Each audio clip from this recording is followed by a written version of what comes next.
Mantap. Yang pastinya juga kompak ya. Betul sekali. Makanya buat teman-teman semua jangan lupa untuk di-like. Sekali lagi gue ingatkan sebagai support kalian ke PMPL Indonesia season yang ketiga. Semakin ramai, semakin seru dan tentunya semakin gregetan. Karena beberapa tim sudah mulai mengubah beberapa strategi mereka. Dan kalau ngomongin Miramar kali ini Flo, ada grup A, grup C, D, dan juga E. Berarti tidak ada Bigetron harusnya. Betul. Pekado biasa diambil sama tim Onyx ketika Bayern ngaret dan terlihat Onyx sedang terbang juga ke arah Pekado. Ini yang tadi gue sempat bahas sama Dona juga. Mulai minggu kedua ada tim-tim yang akan menjadi tim-tim pengisi kekosongan. Betul. Kayaknya Onyx udah ngisi berapa tempat deh di Miramar ini. Gak ada BTR, mereka turun di Pekado. Di Super Weekend gak ada Morp, mereka turun di arah Cumcer. Jadi emang Onyx ini sekarang strateginya lebih ke arah situasional. Betul, karena memang yang kayak gue bilang, ada tim-tim yang kalau gue turun sini, mau grup manapun gue turun sini gitu. Betul. Tapi ada tim juga yang gak mau terlalu terpatok pada tim, lebih ke yang kosong mana kita sesuaikan gameplaynya. Yep. Tapi untuk Onyx, menurut gue agak ekstrim. Kenapa? Mereka ini bisa turun dimanapun. 3 tempat ya? Betul. Karena biasa kalau tim yang pindah-pindah, itu ngambil yang kurang lebih sama. Betul. Misalnya kalau di Miramar, turunnya biasa Toria Humada. Oh, karena mereka lagi diisi, dia pindah ke arah yang kurang lebih sama. El Azhar misalnya. Yep. Yang kurang lebih arah itu di atas. Jarang ada tim yang turun di atas, bisa turun di bawah, turun di pojok kiri, pojok kanan. Mungkin satu dari beberapa tim adalah tim Aerowolf yang bisa turun di ujung-ujung yang berlawanan. Tapi kayaknya buat tim Indonesia yang pertama kali gue lihat bermain seperti itu Aerowolf. Pertama kalinya ya. Oh sorry, TP di kala itu. TP betul. TP bermain yang emang bener-bener tergantung drop zone-nya, tergantung garis pesawatnya juga, sampai atau enggak dari garis pesawat ke drop zone mereka. Kalau emang ternyata jauh, mereka bakal pilih drop zone lain. Dan tentunya mereka punya 2 drop zone kalau kita ngomongin Miramar. Dan saat ini yang kita lihat, Onyx yang strateginya dari segi drop zone mereka punya beberapa opsi kalau misalkan garis pesawat nggak nge-support ke drop zone utama mereka. Betul, tapi bedanya TP dan Onyx. Onyx bisa turun di tengah, Pekado, bisa turun di pojokan La Cobreria, bisa turun tempat-tempat lain juga. Kalau TP selalu mengambil ujung-ujung semua. Dia nggak pernah ngambil tengah. Dia tuh ngambil La Cobreria sama Valdelmar kan waktu itu? Ruins bahkan, bukan La Cobreria, kan dulu masih victim. Oh iya. Dia ngambil itu Ruins, Valdelmar, ataupun ke arah Osigos. Scraping atas El Pozo dia ya? Iya, jadi memang kalau tim TP itu meskipun pindah-pindah, ciri khasnya adalah pindah di pojokan. Betul. Itu kayaknya kita lihat sekarang di Aerowolf deh. Aerowolf betul. Betul. Tapi mapnya bukan Miramar. Ya? Dia mainnya di Erangel yang main di pojok-pojokan kan, main di ujung-ujung. Ujung-ujungnya pun menurut gue salah satunya adalah best optionnya mereka. Karena mereka turun di SMB ujung dan itu tempat yang tajir banget kalau kita ngomongin lootingan. Sama seperti Salber. Memang bedanya Salber scrapping tapi Betul. masih tajir juga kalau dia mau meluangkan waktu. Dan gaya main Aerowolf sama, masuk di terakhir di zona-zona awal. Nggak terburu-buru, biarin tim lain masuk ke tengah, baru dia nyusul di selang akhir, baru dia nusuk ke tengahnya. Tapi kalau kita ngeliatin tim-tim yang sekarang berpartisipasi nih, Ya. 20 tim yang saat ini ada di PMPL Season 3, itu rata-rata mainnya kayak gitu gak sih? Mereka lebih nahan di Blue Zone dulu, mereka bakal rotasi lambat. Karena beberapa tim yang udah mulai melakukan hal yang dilakukan sama tim-tim dari China. Betul, karena kemarin di PMGC, kita sebut saja ya, 4AM dan juga ada Nova. Betul. Banyak yang mulai mengadopsi gaya main pojokan circle. Yep. Pojokan circle, pelan-pelan robos, cari yang celahnya di mana. Kalau nggak bisa ada celah, bikin celah. Terobosin tim yang lagi pincang. Betul. Beda sama meta Indonesia season lalu ataupun di PMGC. Yang kebanyakan orang lebih suka hantem langsung tengah di awal-awal. Yap. Bahkan kalau kita ngomongin meta nih, saat ini di Indonesia gue masih belum tahu loh. Ini meta apa sekarang di Indonesia? Karena dibilang main tengah juga enggak, dibilang main pinggir juga enggak. Jadi kayak 50-50 gitu. Betul, gue setuju banget ya. Karena sekarang menurut gue nggak ada meta yang terpatok. Karena berkembangnya scene, pasti juga berkembang tim. Yang kalau berkembang tim nggak cuma ngikut-ngikut doang. Kalau dulu mungkin, gue nggak bilang pasti. Ada tim-tim yang, semua main tengah gue hajar tengah. Semua main pinggir gue hajar pinggir. Ngikutin yang paling kuat atau jadikan satu tim patokan mereka. Oh tim ini lagi mendominasi, gue ikutin gaya mainnya cuma gue ubah dikit. Sekarang mungkin ada tim yang pede dengan pola pikir mereka. Oh gue main tengah, ya gue main tengah. Dia mau main pinggir, mau orang jago main pinggir, gue bodo amat. Yang penting gue main tengah. Ada suka tim mungkin mainnya kayak TP dulu, nahan blue zone-nya lama banget. Ada juga tim yang stay di pinggir aja, tapi nggak sampai kemakan blue zone. Betul. Jadi mulai terbentuk gameplay masing-masing dan mungkin metanya kan belum kelihatan. Dan meta itu bukan satu hal yang dibuat-buat. Meta itu sesuatu yang terjadi dengan sendirinya. Betul. Jadi kita mungkin masih menunggu nih meta terbentuk seperti apa. Karena dulu metanya adalah menggunakan part kendaraan. Yap. Per zamannya, semua pakai. Sekarang bukan meta, kewajiban. Kayaknya kalau kita ngomongin Sunhawk bahkan itu udah jadi satu kewajiban ya. Karena circle tuh sering banget menuju ke bagian yang open field. Betul. Di Sunhawk loh itu padahal. Dulu bisa dibilang setelah di Sunhawk ya. itu orang pakai mobil tuh bilang gila. Gampang ketembak, gampang meledak. Sekarang kalau pakai mobil, kalau nggak pakai mobil, malah katain lu gila yang nggak ada mobil. Bahkan sekarang motor jadi salah satu pilihan utama juga loh buat rotasi dengan menggunakan 4 vehicle, salah satunya tuh motor. Setuju banget. Jadi motornya dijadiin distractionnya gitu loh, biar orang tuh fokus nembakinnya ke arah motor. Karena paling gampang ngenokin orang itu di motor. Secara logika, nggak ada cover ke badannya. Betul, tapi baik lagi, ketika orang naik motor, pasti pikirannya apa? Gampang dikenok. Itu dia. Tembakin rame-rame jadi bait. Malah bisa dipakai buat nembakin balik. Malah sekarang bagi orang tuh banyak yang agak ragu. Karena ban belakangnya pecah, mobil langsung muter ataupun nggak bisa gerak. Nggak usah ban belakangnya pecah buat bagi. Lu belok kanan kiri tiba-tiba gara-gara ngindarin tembakan dengan lagi speednya kenceng banget, itu bisa langsung kegelincir. Iya, bisa. Kendaraan yang paling gampang tergelincir itu bagi. Dan juga motor 3. Itu dia. Tapi motor 3 itu bukan kendaraan yang kayaknya bukan pilihan utama ya. Kayaknya bukan pilihan pertama juga sih. Pilihan kedua, 3, 4 juga kayak enggak sih. Itu pilihan terakhir sih pas. Udah kayak kalau nggak ada vehicle ya udahlah ambil ini aja. Iya. Udah nothing tulus lah kalau orang udah rotasi pakai motor 3. Gue yakin lu lagi naik motor 3, ketemu motor yang cuma bonceng 2, lu pasti bakal pilih motor bonceng 2 daripada bonceng 3. Itu dia. Jangan motor 2 ya. Apapun yang lu bakal ketemuin tengah jalan. Kalau udah ketemu nih, oh ya ganti, tinggalin motor 3-nya. Nggak mungkin orang bilang, wih ada Dacia, gue pakai motor 3. Nggak mungkin. Gue nggak pernah dengar kayak gitu. Walaupun banyak teori yang bilang, ih ada motor 3, pecahin ban kanannya biar kita beloknya enak. Tidak ada. Nggak pas, beloknya enak. Bukan berarti kendaraannya enak. Betul. Hanya untuk masalah transisi lagi. Hanya untuk manuvernya doang biar enak. Lebih enak.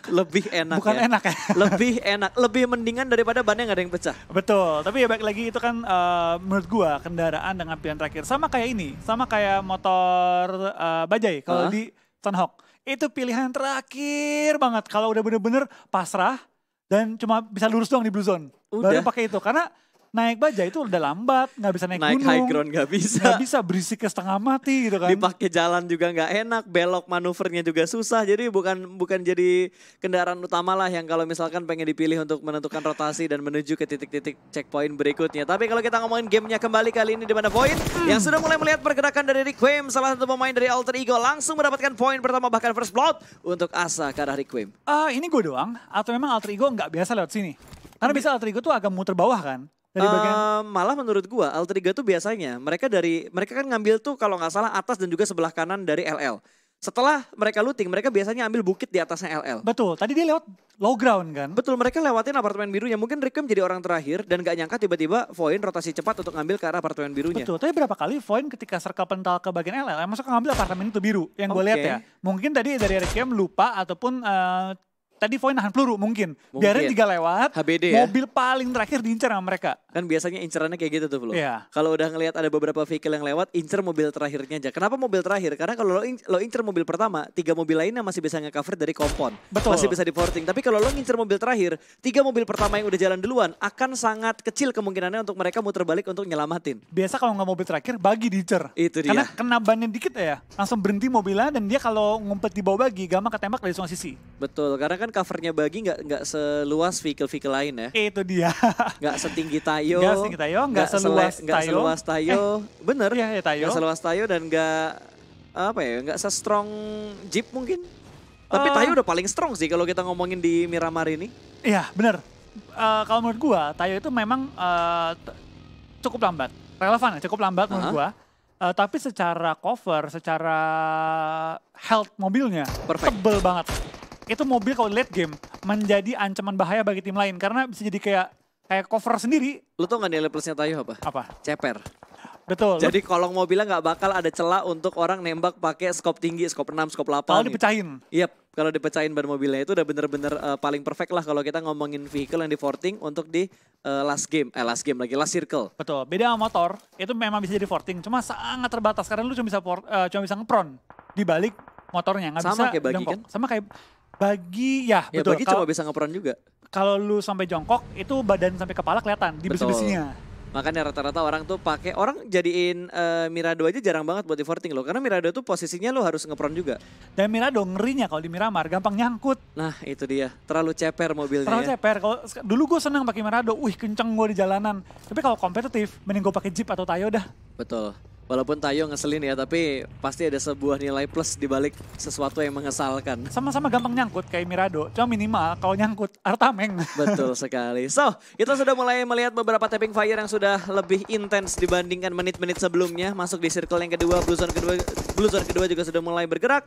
Ada 69 yang sudah mulai dipantau oleh tim Void, di mana Aimbot dengan skop 6-nya masih memberikan beberapa tapping dan memberikan satu hit ke arah pemain dari tim 69. Ada Avatar tadi yang terkena beberapa hit marknya. Korban berikutnya masih belum memberikan damage yang begitu dalam dari seorang Aimbot, masih colongan-colongan, tapi apakah bisa sedikit memberikan counter shoot dari 69 ke arah Void. Sayang banget Aimbot gak bawa sniper. Dia kalau bawa sniper itu musuh udah knock dari tadi. Tapi yang biasanya bawa sniper setahu gue di Void itu si Maybe. Iya betul, Maybe sering bawa sniper. Kalau enggak kadang-kadang suka ganti-gantian, tapi emang utamanya itu sniper adalah Maybe yang gue sering lihat ya, membawa sniper.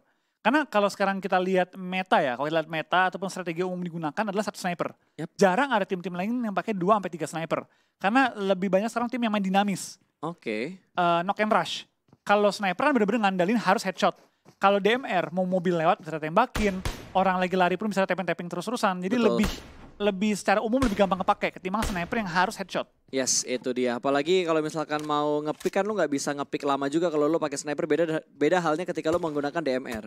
Betul, cuma balik lagi itu semua strategi tim. Ada mungkin tim yang lebih suka 2 sniper, itu semua tergantung timnya. Tapi ternyata ngomong-ngomong sniper, Joyce langsung terpantau menggunakan sniper mulai mengokang ke bagian jendela yang Debs intipin tadi. Kita Bahaya lihat banget, tadi ya. jangan sampai Debs ke knock. Kalau sampai ke knock ini mungkin 69 bisa mulai mendekat ke arah tim Void. Cuma kalau kita lihat posisinya Void ini udah enak banget. High Betul. ground dikuasai dan 2 apartemen. Yes. PR cuma 1 kalau yang lagi nge-split ditabrak sama tim lain. Tadi kalau nggak salah yang nge-split itu si Maybe ya. 3 orang nge-stick, si Aimbot, Asa sama Sidap dia nge-stick dalam satu apartemen biru. Sementara Maybe berada di apartemen seberang jalan. Dan ternyata tapping dari seorang Dubs langsung bisa mendapatkan kepala dari seorang Hoki. One down dari Morph tapi masih bisa diselamatkan karena tercover dengan Gudang Dewa. Betul, inilah battle-battle di long range ya. Memang ke knock, memang mengurang dan menguras jumlah healing dan armornya, tapi nggak akan terlalu menghasilkan chance untuk make play. Betul. Karena emang jaraknya jauh gitu ya, sebatas ke knock dapat informasi oke gitu, dan belum ke end, jadi nggak tahu ini tim mana.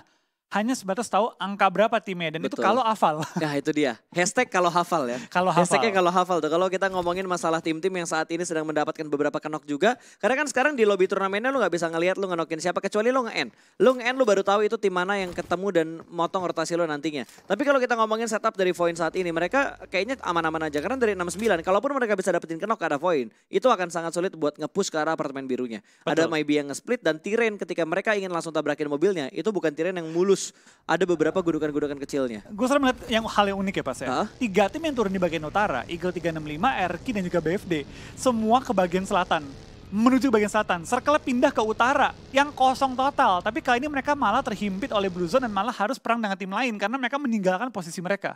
Ya itu bahkan gua rasa mangkuknya tuh, La Bendita gua rasa jadi tempat yang bagus banget kalau misalkan ada tim yang mau nge-hold di pinggiran mangkoknya. Betul, gue rasa banyak banget tim yang bakal coba bertahan di mangkok ataupun terobos ke dalamnya. Ya, setuju banget gua. Kalau kita perhatikan juga dari Eagle mereka langsung ngeflank lagi lewat arah kiri. Lalu ada itu siapa sih 69 ya? 69 juga lewat jalur kiri. Ada tim RRQ. Seperti yang lo bilang tadi, ini 3 tim yang mungkin bakal clash ketika mereka lagi rotasi karena jalur rotasi mereka bersamaan. Betul, mereka salah menebak circle berarti ya. Tapi baik lagi, circle itu memang harus ditebak. Harus tebak karena nggak bisa diprediksi, susah. Lu ngapalin pattern sekarang juga kayaknya udah random banget ya Udah. dibandingkan sama season-season sebelumnya. Betul, menurut gue sekarang daripada kita coba-coba prediksi, mending kita antisipasi. Betul. Jadi bukan prediksi, Yap. tapi antisipasi kalau circle ke sini kita kemana, circle ke situ kita kemana. Bukan, oh circle pasti ke sini tabrak senternya gitu. Tapi lebih ngasih option ketika lo kesini, ternyata ada sedikit trap dari circle-nya, lo udah tahu apa yang bakal lo lakuin nantinya untuk masuk ke dalam zona Iya, berikutnya. kalau gue suka sebutnya sama Dogi itu open play. Oke. Jadi opsinya banyak, open. Nggak cuma tabrak compound, masuk ke dalam, mobil pecah semua gitu. Oke, tapi lebih ke open play berarti Open ya. play, jadi kalau ke kiri bisa ke sana, ke kanan bisa ke sana, mau kita hold juga bisa, jadi pilihannya banyak. Berarti Tergantung- lebih ini ya, lebih memperbanyak titik checkpoint mereka berarti ya. Betul, cuma resikonya adalah nggak mendapat tempat terbaik. Oke, ini apakah tempat terbaik untuk Onyx dan juga Eagle karena mereka bakal bertemu di mana satu pemain mereka Belva berhasil diamankan. Onyx sudah mulai nge-split posisinya Nick bersama dengan seorang Raffi dan dua. ternyata Audrey juga berhasil diamankan. Anthem tersisa di bagian lempengan sebelah kanan namun Nick sudah mulai nge-spot karena Powerpunk juga sudah mulai nge-spot. Di sisi lain ada SG yang sedang perang dengan tim Airwolf namun ada sedikit trading yang terjadi kali ini. Just Space yang bakal menjadi last man standing untuk Eagle 365. Kali ini bahkan tembak juga Takai. dari arah belakang ternyata Takai join the fight. Kali ini benar-benar dirugikan untuk Onyx bahkan Powerpunk juga juga Tumbang kali ini mendapatkan sebuah bantuan dari Takai. Kali ini Eagle masih bisa bernafas dengan lega. Takai agresif banget. Mereka mendapatkan cukup center circle, tapi mereka keluar dari pertahanan mereka untuk coba nge-clear pojokan. Karena mereka tahu ini dua tim kalau bertahan, jadi PR bagi mereka untuk jaga sisi belakangnya. Betul sekali, dan langsung aja beberapa spray dari seorang Hades menuju ke arah satu pemain dari tim Onyx. Nades dilemparkan langsung menuju ke arah Raffi. Lemparkan begitu saja, tahan 3 detik, bakal langsung meletup. Hampir, tapi hampir tidaklah cukup karena kali ini Raffi masih bertahan dalam satu lempengan, apalagi mereka berada dekat dengan Blue Zone dan Bintang juga berhasil mendapatkan item untuk yang kesekian kalinya. Eagle tumbang kembali, satu pemain mereka akan melemparkan nades berikutnya. Hades menuju ke arah Raffi. Raffi masih berada di posisi yang sama di balik smoke, ini bakal meletup. Sedikit memberikan splash damage ke arah Raffi, tapi masih belum cukup untuk membuat Raffi-nya tumbang. Betul, tapi kedua tim ini cukup bonyok di mana Takai sama sekali nggak terkena tembakan karena angle shot dari Onyx dan juga tim Eagle 365 sudah cabut untuk turun ke low ground. Nah sekarang apakah dari Eagle 365 mulai kehilangan anggota mereka, tinggal menyisakan seorang Just Space dan Void pun mulai perang dengan tim RRQ kali ini. Cukup banyak tim yang perang di ujung-ujung circle harusnya ini. Betul sekali, bahkan Raffi sudah terhit begitu saja dipulangkan menuju ke arah lobby. Ucup tadi yang terkenok karena ulahnya sendiri. Dia terjatuh entah dari mana menjadi sebuah point kill untuk tim-tim yang ada di sekitar mereka. Bintang kali ini bakal menahan blue zone-nya, di mana 8 kit-nya juga nggak terlalu banyak. Power punk bakal dibiarkan bleeding out begitu saja. Onyx bener-bener bonyok, Eagle juga bonyok. Ketika Onyx udah pede banget buat ngehajar Eagle, tapi ternyata Takai memotong rotasi mereka, hanya menyisakan satu pemain terakhir untuk Onyx. Betul, kedua player ini bahkan nggak punya kendaraan yang memadai. Healing juga terbatas, jadi mereka harus bertahan di blue zone yang udah menutup ke arah 5. 5 udah sakit banget. 5 udah sakit banget untuk DPS ya. Tapi kali ini kalau kita perhatikan dari Aerolwolf juga bertemu dengan Geekfam, dari Bonafide juga bertemu dengan tim Skylets Gaming. Cukup banyak tim sudah mulai bertemu kali ini, di mana Dinosaurus dari Geek juga berhasil men-spot beberapa posisi setup yang dilakukan oleh Void. Betul, kita bakal lihat dari tim Aerolwolf juga bertahan di lower ground, tapi kompon mereka sangat kecil, sangat terbatas pergerakannya. Di lain sisi kita bakal lihat Eagle 365 pulang sebagai tim pertama dengan membawa 1 point kill. Oke, masih berada di bagian lempengan yang sama.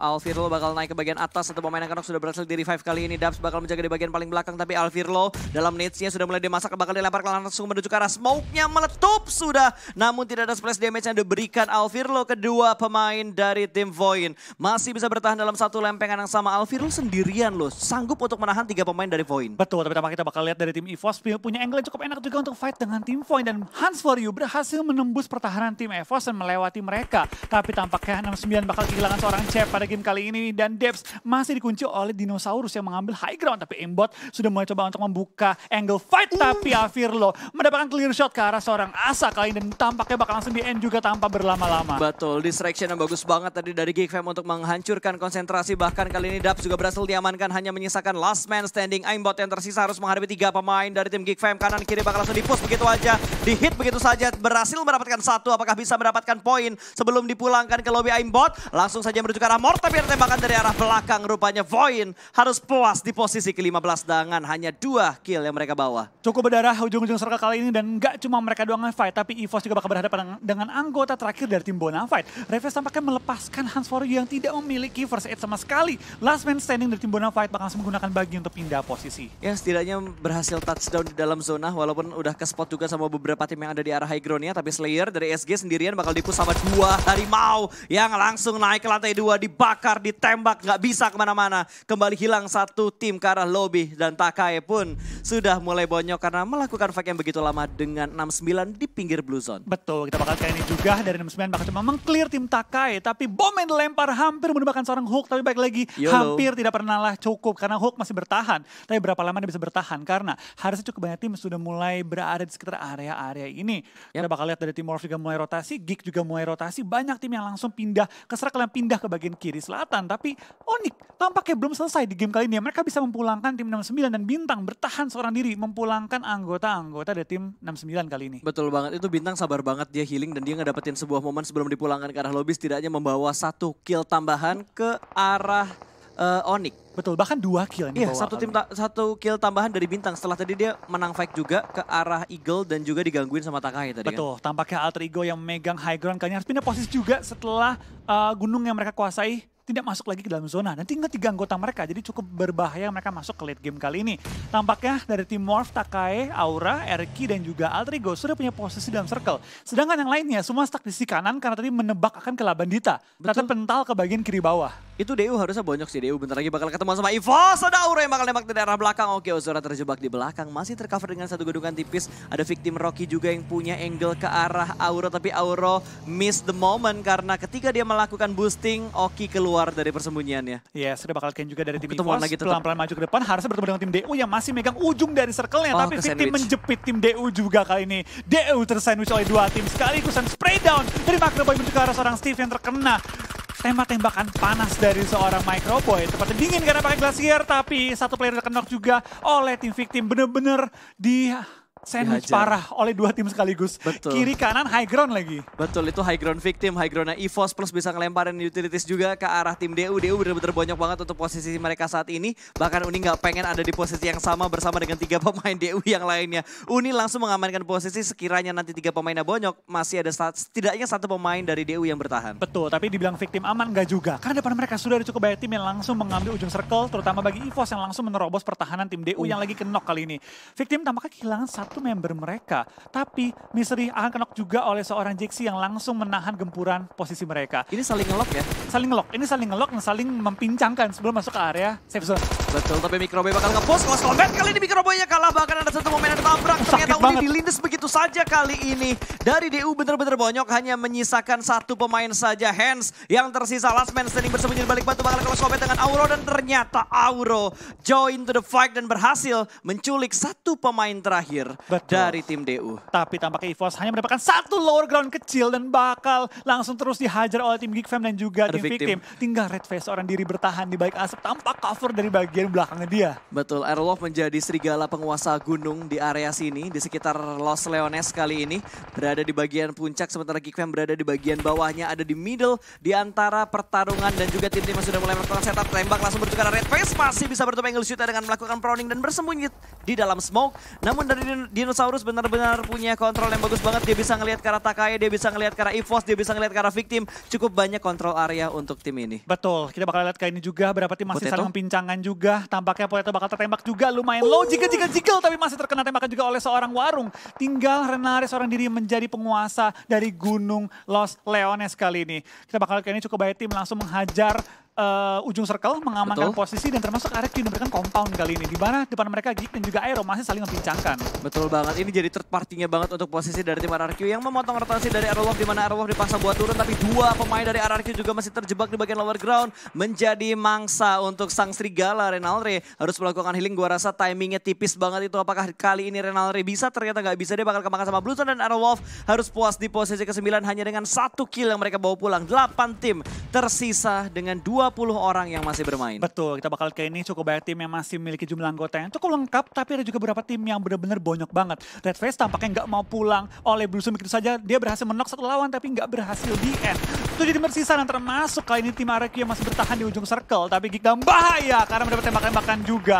Tampaknya kita bakal lihat cukup banyak tim yang langsung bonyok ketika pengen masuk ke ujung circle. Tapi Morph masih mencari celah juga dalam pertahanan lawan. Depan dia masih ada tim Aura yang dapetin compound sangat enak. Rumah Dewa kali ini dijaga oleh mereka. Betul, RRQ harus fokus nih. Karena mereka nge-split berarti defense mereka nggak terlalu strong untuk saat ini. Karena ada Morph di belakang mereka juga. Touchdown 2 pemain Morph di bagian satu lempengan. Ini persis di belakang dari tim RRQ. Sementara Zabrol terculik darah belakang, 1 tumbang dari Morph team. Bakal dilemparkan kembali. Hoki sudah mulai memasak granatnya, bakal dilemparkan langsung menuju ke arah 2 pemain dari tim RRQ. Nate sudah mulai dilemparkan. Jedum masih belum bisa memberikan damage yang terlalu banyak. Namun dari Tukul mendapatkan 2 pemain bersama dengan seorang Hoki. Spray langsung ke arah atap, ke arah atas maksud gue, dan berhasil mendapatkan 2 pemain dari RRQ. Betul, tapi RRQ dalam bahaya karena Morph langsung menerobos pertahanan mereka juga, tapi spray down ke arah tim Geek Fam. Membuat mereka dalam posisi cukup berbahaya di high ground kali ini. Oke, Aura masih bertahan di posisi yang sama, bakal ngelock angle-nya menuju ke arah Kato. Pemain dari tim Geek Fam kali ini masih terusan mengintip. Silly berganti di antara kedua pemain ini, bergerak langsung begitu aja di spray dengan mudah ke skop 6 dan langsung tumbang. Lengket sekali aim dari Jaxi kali ini, bahkan Alter Ego gak bisa membawa point kill. Betul, kita bakal kali ini juga tim-tim yang bertahan semua punya compound. Argenta masih bertahan di compound yang sama dengan tim victim. Tampaknya belum ketahuan masih menjadi seorang ninja kali ini. Tampaknya dia cosplay jadi tembok kali ini ya. Betul, ini Argenta benar-benar tenang, berada seorang diri aja di sekitar 2 pemain victim. Betul, tidak mau bergerak terlalu banyak, bertahan aja, mengutamakan placement point ketimbang mengacak-ngacak tim victim. Tapi victim tinggal 2 anggota. Kalau dia tahu yang kenok, bisa di rush, dapetin kill plus dapetin 1 peringkat lebih tinggi, 2 poin tambahan. Betul banget, ini masuk di top 5 loh. Tinggal 5 tim aja yang tersisa di mana Aura yang unggul dari segi jumlah karena mereka 4 pemain mereka masih utuh semuanya dibandingkan RRQ yang udah tinggal 2. Takai si Argenta doang sisa 1. Terus ada Morp Supply Bank yang menyisakan 2 pemain mereka victim 2. Betul, Aura rapi banget. Dia tahu bahwa tim-tim lain bisa menerobos pertahanan, dia tahu tim lain bonyok semua. Dia langsung mengambil posisi yang membuat tim lain sulit bergerak. Terutama harusnya tim RRQ, termakan oleh Aura sekaligus nih sama tim Morph. Betul, ini bakal langsung di-push sepertinya split kanan dan kiri. Tapi sepertinya Peko terkena nades dari Rosesi dan langsung dipulangkan menuju ke arah lobby. Double nades tadi langsung memulangkan RRQ di waktu yang tidak terlalu lama. Tinggal 4 tim yang tersisa, ada retake position yang akan segera dilakukan. Namun Argenta masih berada di posisi yang sama. Masih bertahan, tidak mau bergerak, tidak bersuara sama sekali. Kali ini dari Argenta benar-benar memainkan momentum dia dengan sangat baik. Dengan tidak memberikan sedikit pun informasi terhadap tim victim. Yang dari tadi satu compound nama dia. Tapi nggak menyadari bahwa ada Argenta dalam compound mereka. Betul. Kalau misalkan di sini Morp bisa BBCD, ini poin yang bagus banget buat Morp karena mereka bakal meninggalkan zona degradasi untuk super weekend yang kedua. Betul, tapi jujur aja untuk WCD nggak mustahil tapi agak sulit. Tapi berapapun yang poin mereka kumpulin, kali ini udah lumayan aman untuk mereka nih. 8 poin placement minimal. Betul. Plus tambahan kill 2, 10 poin. Minimal banget 10 poin kantong tunggal tim Morph. Oke, dan sepertinya Tutul sudah mulai melakukan pergerakannya. Bakal langsung di-spray begitu aja. Tidak memprediksi ternyata ada Rosesi yang menunggu di bagian lempengan depan. Ternyata Bob juga berhasil diamankan. Argenta berhasil mendapatkan 1 orang. Bob langsung secara instan dipulangkan menuju ke arah lobby. Hanya menyisakan Fajar dalam satu garis yang sama dengan Argenta. Betul, kita bakal lihat pergerakan juga dari seorang Fajar. Dengan mengetahui bahwa ada Argenta dalam compound dia nggak berani ke kanan lagi. Dia mau ngomong harus maju atau enggak gambling. Coba 1v1 dengan Argenta. Betul banget, ini tinggal 1 doang ya. Tinggal Aura nih yang masih lengkap. 4-1-1-1 berarti. Hoki masih dalam posisi proning, fokus menuju ke arah sebelah kanan. Open field. Kita bakal udah nggak ada cover lagi. Flow Hoki Yes. bakal termakan sama Blue Zone kali ini. Dimakan ternyata sama No Mercy. Kali ini Aura benar-benar membakar tim-tim lain yang ada di sekitar mereka. Spray langsung menuju ke arah Fajar, tapi Fajar masih bisa bersembunyi di balik 1 gundukan tipis kali ini. Dan Aura nggak pengen keluar dari tempat mereka. Betul. Mereka tahu mereka mendapatkan zona, mereka nggak pengen keluar, langsung di-spray begitu aja. Rosesi menerima damage yang lumayan besar kali ini, bakal langsung ditembak menuju ke arah Fajar. Terlihat dengan sangat jelas sekali. Namun ternyata Rosesi berhasil diamankan dan ada sedikit covering fire yang turun begitu saja. Jaxi sudah mulai melihat keberadaan dari Argenta. Argenta pun bakal mundur ke belakang. Dia bakal bermain di arah Blue Zone, tidak dibiarkan killnya masuk ke arah tim Aura. Tim Aura bakal langsung mencari begitu aja. Sudah mulai di-healing, bakal langsung dipanci begitu saja. What a nice pen dari Aura. Winner chicken dinner untuk Aura di match kedua untuk PMPL Indonesia.